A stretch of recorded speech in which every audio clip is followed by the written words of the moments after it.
আল্লাহর অপ্রিয় তিন ব্যক্তি কোন গুনাহ করলে আল্লাহ বান্দার দিক থেকে মুখ ফিরিয়ে নেন।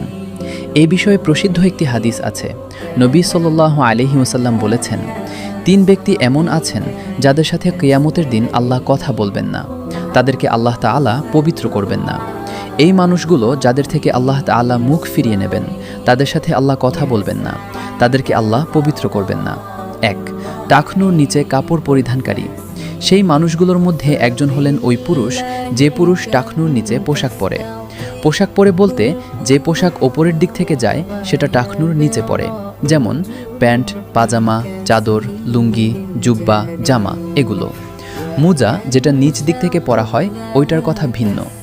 এ যে মুজবিল যে ব্যক্তি টাকনুর নিচে প্যান্ট, পাজামা, লুঙ্গি ইত্যাদি পরে, এই ব্যক্তি তার সাথে আল্লাহ কিয়ামতের দিন কথা বলবেন না এবং তার দিকে আল্লাহ তাকাবেনও না, তাকে আল্লাহ পবিত্রও করবেন না। এই তিনটা ভয়াবহতা এই ব্যক্তির জন্য আছে যে ব্যক্তি টাকনুর নিচে প্যান্ট, পাজামা, লুঙ্গি পরে। আমাদের দেশে অনেকে আছেন যারা মসজিদে নামাজ পড়তে আসলে তখন প্যান্ট ভাঁজ করে। অনেকে মসজিদে মুয়াজ্জিনরা মাইকে বলেনও, টাকনুর নিচে যাদের প্যান্ট আছে তারা প্যান্টগুলো উঠিয়ে নেন। নামাজের জন্য এক কথা কেন বলবেন? এ সম্পর্কে একটা জয়ীফ হাদিস আছে যে মুজবিল ইজারের টাকনুর নিচে কাপড় থাকলে নামাজ কবুল হয় না। হাদিসটা সহিহ সূত্রে বর্ণিত না।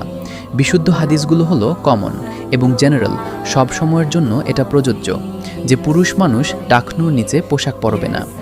২. দান করে খোটা দানকারী। ২ নম্বর হলেন ওই ব্যক্তি যে ব্যক্তি কাউকে দান করে খোটা দেয় অথবা যাকে দান করেছে তাকে নানা কথা দিয়ে কষ্ট দেয়। দান করেছেন আল্লাহর কাছে আশা করবেন এর বিনিময়। যাকে দান করেছেন তার সাথে আপনার কোনো আলাপ থাকবে না। দান করে খোটা দিলেন, কষ্ট দিলেন, খোঁচা মেরে কথা বললেন, এগুলো বললে আপনি আল্লাহ তাআলার দৃষ্টি থেকে সরে যাবেন কিয়ামতের ময়দানে। ৩. মিথ্যা শপথকারী ব্যবসায়ী। ৩ নম্বর হলেন ওই ব্যবসায়ী যে ব্যবসায়ী তার পণ্য বিক্রি করতে গিয়ে মিথ্যা শপথ করে। এখন তো ঘরে ঘরে ভাই আল্লাহর কসম এটা কিনা পড়ছে এত ভাই, অথচ কিনতেও পারেনি এত টাকা দিয়ে। এটা মিথ্যা কথা। এই ব্যবসায়ী যে তার পণ্য বিক্রি করার প্রয়োজনে ক্রেতাদের সাথে মিথ্যা শপথ করে তার দিকেও আল্লাহ তাকাবেন না, তাকে পবিত্রও করবেন না এবং কিয়ামতের দিন আল্লাহ রাব্বুল আলামিন তার সাথে কথাও বলবেন না। আল্লাহ আমাদের এই সমস্ত বদগুণ এবং খারাপ চরিত্র থেকে বিরত থাকার তৌফিক দান করুন, আমিন। এরকম গুরুত্বপূর্ণ কথা শুনতে ইসলামিক স্টুডিও ফলো দিয়ে পাশে থাকুন। আসসালামু আলাইকুম।